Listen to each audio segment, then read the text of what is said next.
के चरणों में कोटि कोटि नमन। श्री योग वशिष्ठ के स्थिति प्रकरण में हमारा चल रहा है कि वशिष्ठ जी राम जी को कल बता रहे थे कि ये जितने भोग हैं इनको अज्ञानी लोग ही पसंद करते हैं, ज्ञानवान को ये तुच्छ भासते हैं। ये विषय भोग विष की तरह है, इनका खाली स्मरण, इनका खाली याद आना ही ये हमें मूर्छा में डाल देते हैं। और सत्य विचार तब भूल जाता है जब विषय सामने आते हैं। इससे तुम इनको त्याग करके अपने स्वभाव में स्थित हो जाओ और ज्ञानवानों की न्याय विचरो। हे राम जी, जब इस जीव को अनात्म में आत्म अभिमान होता है तब असंग रूप जगत जाल भी सत्य हो भासता है। अब वशिष्ठ जी क्या कह रहे हैं, जब इस जीव को अनात्म में मतलब इस देह में सच्ची प्रतीति होती है कि मैं भी सच्चा हूँ, मेरे वाले भी सच्चे हैं, तब असंग रूप जगत जाल भी है नहीं हमारे अंदर, हमसे अलग है, पर हमें फिर कैसे प्रतीत हो रहा है, सत्य की न्याय। ब्रह्मा को भी वासना के वश से कल्प देह का संयोग होता है, चाहे वो ब्रह्मा जी हैं, विष्णु जी हैं, शिव जी हैं, अगर वो इसी में रहेंगे, देह में रहेंगे, कर्तापन में रहेंगे, तो उनको भी कल्प देह का संयोग होता रहेगा। जैसे स्वर्ण का प्रतिबिंब जल में पड़ता है और उसकी झलक कंधे पे पड़ती है, पर कंधे से स्वर्ण का कुछ संयोग नहीं है, वो तो खाली प्रतिबिंब है ना, उसको तो हम व्यवहार में ला नहीं सकते। ऐसे ही ये हमारा जितना ये दिख रहा है बाहर रूप इन आँखों से, ये खाली परछाई है, ये प्रतिबिंब है, और प्रतिबिंब को ही आज तक हम सच्चा समझ रहे थे, तभी तो दुखी हो रहे थे। तैसे ही ब्रह्म का संयोग देह में वास्तव कुछ नहीं, खाली ये कल्पना मात्र है, ये कल्पना मात्र देह है। राम जी ने पूछा, हे महामते, आत्मा विरंचित के पद को प्राप्त होकर फिर वह सघन रूप जगत कैसे रचते हैं। अब राम जी वशिष्ठ जी से पूछ रहे हैं, ब्रह्म जी भी अगर कल्प तक ये देह का संयोग करते हैं तो उनको भोगना पड़ता है, तो राम जी ने यह शंका की, ब्रह्म जी जैसे जो बिल्कुल असंग है, उन्होंने ये सघन रूप जगत कैसे रच दिया, वह क्रम से कहिए। वशिष्ठ जी बोले, हे राम जी, जब प्रथम ब्रह्मा उत्पन्न हुए तब जैसे गर्भ से बालक उपजता है, तैसे ही उपजकर बारंबार इस शब्द का विचार किया कि ब्रह्म ब्रह्म ब्रह्म, इस कारण उसको ब्रह्मा कहते हैं। अब उनके पास और कोई शब्द ही नहीं था। अब देखो सृष्टि का शुरुआत कैसे हुआ, जगत का क्रम कैसे हुआ। कहते हैं ना, ये सृष्टि की उत्पत्ति ब्रह्मा जी ने की है, तो पहले सबसे पहले ब्रह्मा जी को आकार में आना पड़ा होगा। जब वो आकार में आए तो जैसे बच्चा पहला शब्द करता है, वहाँ पर ब्रह्मा जी ने पहला शब्द क्या किया, ब्रह्म ब्रह्म ब्रह्म, इस कारण उनको हम ब्रह्मा जी कहते हैं। फिर संकल्प जाल रूप और कल्पित आकार मन हो आया, क्योंकि ये सृष्टि सारी कहाँ से आई है, मन से आई है। ये मन रूपी पुर्जा ब्रह्मा जी ने लगाया, उस मन ने संकल्प लक्ष्मी फैलाई। अब उस मन का फैलाव देखो कितना होता गया। अब वो मन जैसे जैसे अपने आप फुरता आया, संकल्प विकल्प निकालता आया, तो वैसे ही कर्म बनने शुरू हो गए। अब जैसे हमने पीछे स्त्री का एक उदाहरण लिया था, विष्णु जी की सृष्टि कैसी थी? शांत थी, चुपचाप थी। पर ब्रह्मा जी ने जब मन रूपी पुर्जा नारद जी को दिया, तो देखो उस स्त्री के मन में फिर कैसे भाव आए। पहले भी नारद जी ने बच्चे को लात मारी तो उसके मन में कुछ भाव नहीं आया। फिर अब जब दोबारा लात मार के आई, ब्रह्मा जी ने अपना पुर्जा मन रूपी दिया, तो उस स्त्री के अंदर कैसे कर्तापन आ गया। अब जैसे ही कर्तापन आया तो वहीं से ही सृष्टि बननी शुरू हो गई। प्रथम संकल्प से माया उपजती है, फिर तेज अग्नि के चक्रवात फूटने लगा। देखो पहले वो कैसे हुआ? संकल्प। वो माया कहाँ से आई? खाली संकल्प ही तो किया कि मैं माँ हूँ, मैं पत्नी हूँ, तो वो वैसे के वैसे ही हमें फिर भासने लग गया। ऐसे ब्रह्मा जी ने ये पहले संकल्प छोड़ा माया का, क्योंकि पहले प्योर सृष्टि थी तो जगत क्या पसारा नहीं हो सकता था। विष्णु जी की जैसी सृष्टि थी वहाँ से पसारा नहीं हो सकता था। ये मन माया दोनों सेम सेम है। अब ये मन रूपी माया वाला जब पुर्जा लगा, देखो माया क्या करती है? जो चीज़ होती नहीं वो हमें दिखाती है। अब जो चीज़ नहीं थी वो दिखाई मन ने, तो उससे क्या हुआ? फिर ये आगे पसारा होता गया। जैसे तेज अग्नि एक बार थोड़ी चिंगारी सी आ जाती है जंगल में, तो वो देखो वो कितना बड़ा रूप ले लेती है। ऐसे ही वो तेज अग्नि के चक्रवात फिर फूटने लगे और उससे बड़ा आकार हो गया। वो खाली एक छोटी सी चिंगारी से कितना बड़ा आकार ले लिया उस अग्नि ने, फिर कि पूरा का पूरा जंगल सुहा कर दिया। फिर वह ज्वाला की न्यायी स्वर्ण लता रूप बड़ी जटा और अपने समान आकार बड़े प्रकाश संयुक्त कल्पा। अब देखो ऐसे ही मन ने एक छोटा सा फुरना लिया, खाली माँ वाला फुरना ही ले लो। एक माँ वाले फुरने के आगे देखो उसका जाल कैसे फैल गया। वहीं से ही माँ वाले फुरने से ही वो नानी भी बन गई, दादी भी बन गई।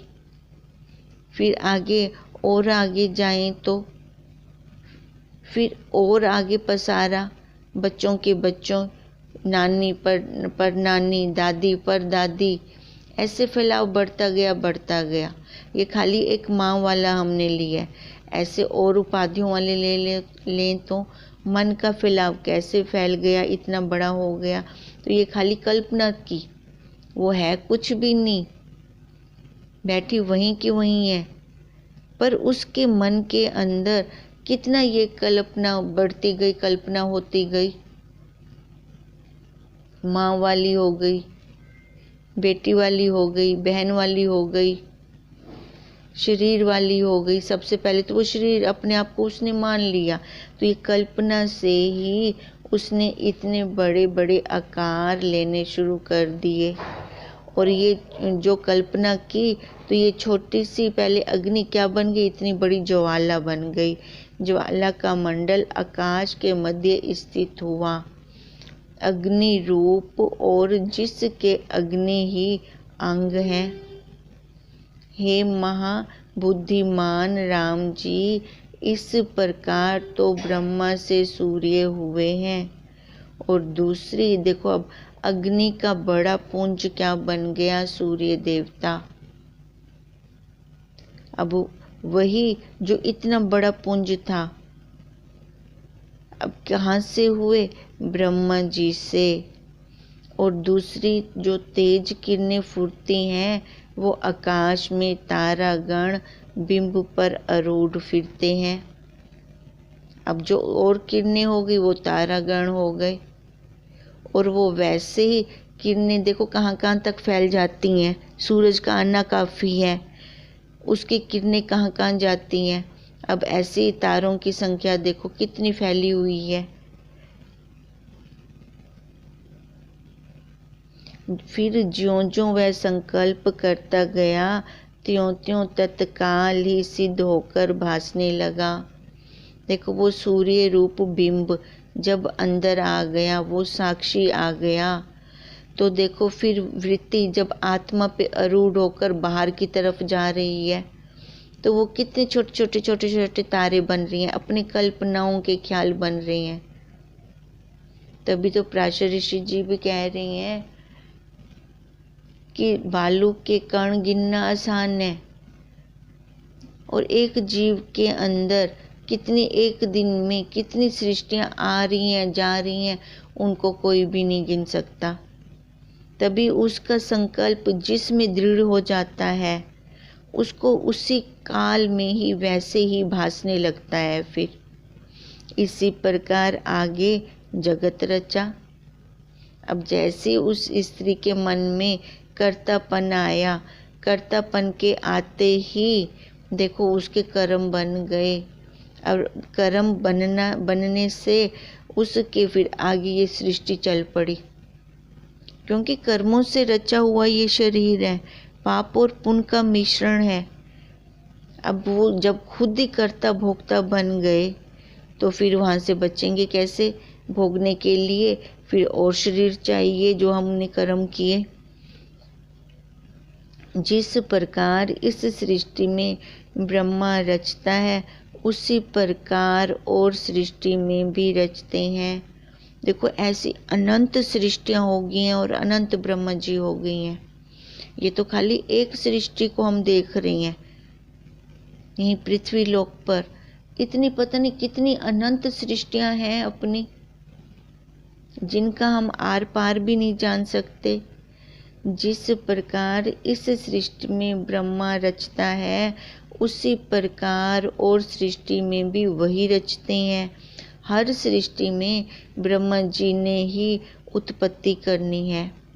प्रथम प्रजापति, फिर काल कलना, नक्षत्र और तारागण, फिर देवता, दैत्य, मनुष्य, नाग, गंधर्व, यक्ष, नदियाँ, समुद्र, पर्वत, सब इसी प्रकार कल्पे।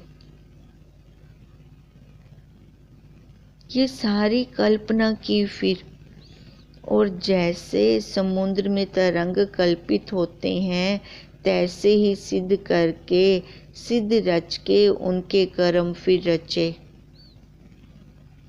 देखो जैसे जैसे जीव कर्म करता गया वो वैसे वैसे आकार लेता गया। अब चारों खानियों में से उसने जैसे कर्म किए, उसको प्रकृति ने वैसा सांचा दे दिया। ये किए कैसे? उसने खाली मन से, नहीं तो वो क्या है, खुद प्योर है, क्योंकि जो चीज जहाँ से निकलती है वो वही होती है, उसी का ही रूप होती है। अब हम सारे कहाँ से उपजे? ब्रह्मा जी के मन से। तो इसका क्या मतलब है? तो हम जहाँ से आए हैं, ब्रह्मा जी के मन से आए हैं, तो ब्रह्मा जी ही हैं।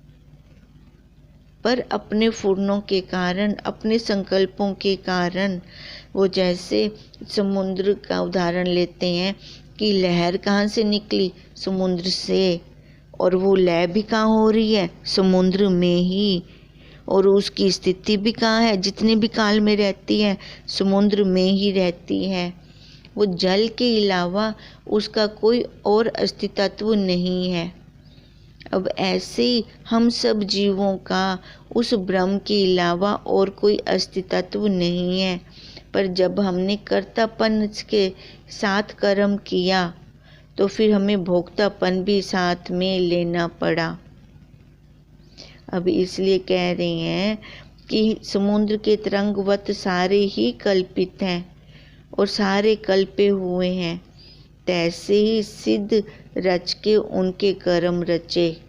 अब जहाँ जहाँ कर्मों की हमारी दृढ़ता हो गई, कर्तापन की दृढ़ता हो गई, वहाँ पर वैसे वैसे फल मिलने लगे। वे भी शुभ संकल्प रूप हैं। जैसा संकल्प करें वही सिद्ध होकर भासने लगता है। देखो ये संकल्पों की तो खेल चल रहा है हमारे सारा। जैसा भी हम करते हैं, चाहे वो हम अच्छा संकल्प छोड़ रहे हैं चाहे हम बुरा छोड़ रहे हैं, सिद्ध तो दोनों ही हो रही हैं। तो इसका क्या मतलब है कि हम भी ब्रह्मा हैं, क्योंकि हम उसी के ही अंश हैं। इसी प्रकार फिर भूत और तारागण उत्पन्न किए और उन्होंने और उत्पन्न किए।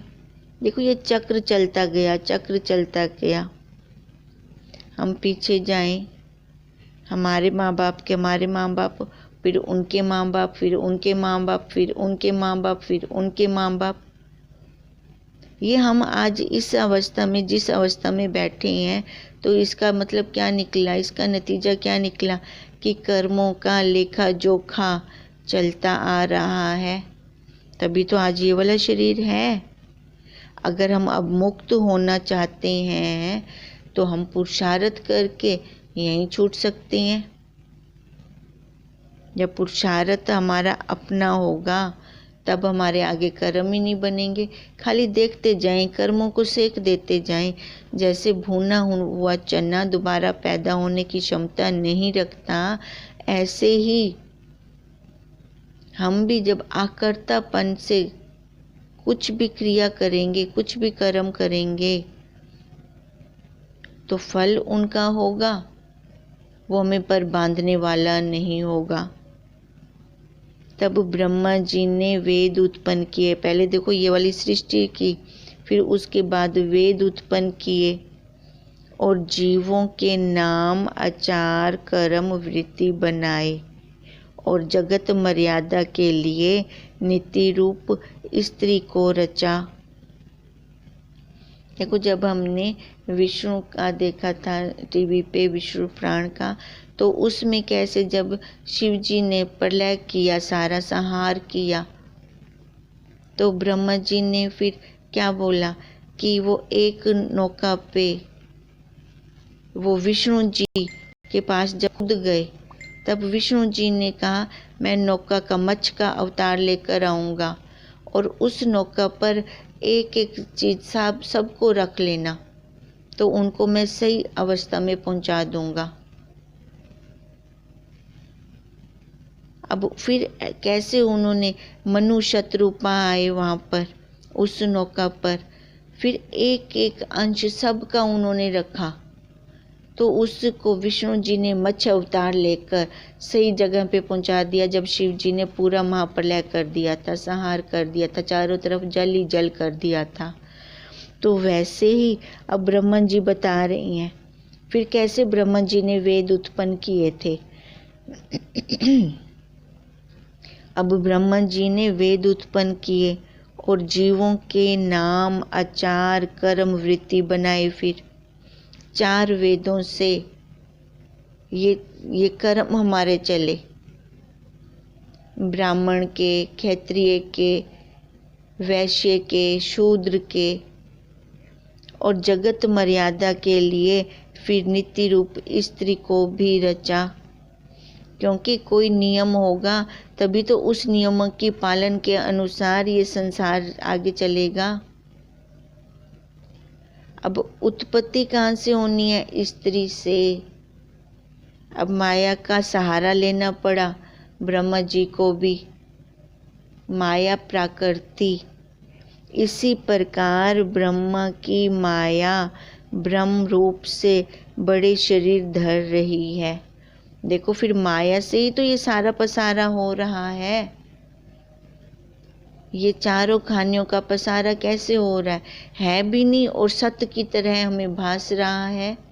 कैसे जीव इसमें उलझ रहा है, मैं मेरे में कैसे उलझ रहा है। माया का तो काम यही है कि जो चीज़ है नहीं उसको वो दिखा दे। अब वो तो अपना काम कर रही है जो ब्रह्मा जी ने उसको सौंपा है, पर ये जीव जो स्वतंत्र था ये अपना काम ना करके ये फिर कर्तापन में आ गया। आगे सृष्टि का फिर विस्तार है, लोक और लोकपालों के क्रम किए हैं, और सुमेरु और पृथ्वी के मध्य दशों दिशा रच के सुख मृत्यु राग द्वेष फिर प्रकट किए। इस प्रकार संपूर्ण जगत त्रिगुणात्मक ब्रह्मा जी ने रचा। ये त्रिगुणात्मक ही तो माया है, 3 गुणों वाली माया है। सत रज तम ये पूरी सृष्टि में चल रहा है, सबके अंदर चल रहा है, क्योंकि गुण ही गुण में बरत रहे हैं। पर वो हमारी दृष्टि कब जाएगी? जब हम उनको देखने वाले बनेंगे। अगर हम देखने वाले नहीं बनते तो मैं कर रहा हूँ, मेरे को उसने ऐसा शब्द बोला, वो देखो फिर वो खुद में ही कर्तापन आ गया। नहीं तो क्या है, 3 गुणों से बनी हुई ये ब्रह्मा जी की सृष्टि है, और जैसे उसने रचा है तैसे ही आज तक स्थित है। जागृत अवस्था, स्वप्न अवस्था, सुषुप्ति अवस्था, देखें तीनों की तीनों चल रही हैं। स्थूल शरीर, सूक्ष्म शरीर, कारण शरीर, तीनों के तीनों चल रहे हैं। जैसे ही ब्रह्मा जी ने रचा है आज तक, जो उन्होंने शुरू में जो नियम बनाया था, आज तक भी वही नियम चल रहा है। देखो आज हम कोई एक मॉडल भी गाड़ी का तैयार करते हैं तो दूसरे साल वो नया मॉडल आ चुका होता है, क्योंकि जीव के बनाई हुई कल्पना का है ना। पर उस परमात्मा का देखें, जो उन्होंने शुरू में एक बार रच दिया, आज तक वैसे का वैसा चलता आ रहा है। उसमें कोई माई का लाल मॉडिफाई करने वाला नहीं आया आज तक। कैसा वो परमात्मा है, कैसी उसकी कारीगिरी है, वहां तक हमारी दृष्टि तो जाती ही नहीं है। जैसे ही ब्रह्मा जी ने रचा है तैसे ही स्थित है। यह जो कुछ संपूर्ण दृश्य भासता है वह सब माया मात्र है। देखो माया भी तो अपना पूरा बल रखती है, क्योंकि इसको रचा किसने है? उस बलवान ने, बलशाली ने उस माया को रचा है। तो माया भी कोई छोटी मोटी नहीं होगी, वो भी तो अपना पूरा प्रभाव डालेगी। हे राम जी, इस प्रकार जगत का क्रम हुआ है। संकल्प रूप संसार बड़ा स्थित होकर अज्ञान से भासता है। देखो ये जितना भी संसार हमें भास रहा है संकल्प मात्र है। संकल्प मात्र कैसे? अंदर संस्कार, बाहर संसार, हर जीव का। तभी हर जीव के दुख भी अलग अलग हैं, किसी का एक जैसा दुख नहीं है। उस परमात्मा ने एक जैसा जगत बनाया, पर इस जीव ने अपने अपने मन से अलग अलग ये संसार बना बैठा, क्योंकि उसके अंदर जैसे जैसे संस्कार हैं वैसा ही उसका संसार है।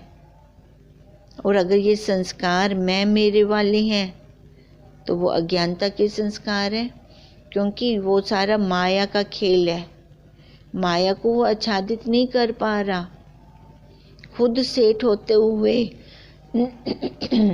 नौकर बनकर गिड़गिड़ा रहा है, क्योंकि माया का पर्दा आ गया ना उसके ऊपर।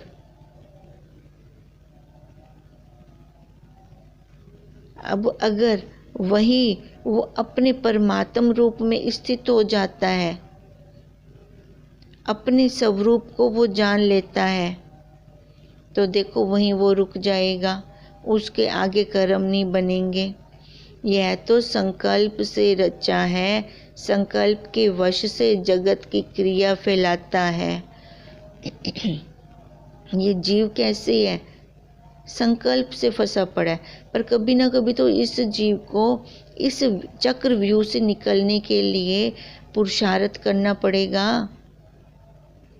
नहीं तो यह तो संकल्प से जैसे इसने रचा, उसको किसी ने पैदा कर दिया, इसने भी किसी को पैदा कर दिया, पर वो भाव, मैं मेरे वाले भाव तो ख़त्म नहीं किए। जबकि इसको दिखना क्या चाहिए था, किसी ने मेरे को पैदा किया है, मैं भी किसी को पैदा करके ये पितृ ऋण उतार दूं। पर वो तो संकल्पों के वश में फंसता गया। संकल्प वश से दैवनीति होकर फिर स्थित हुआ।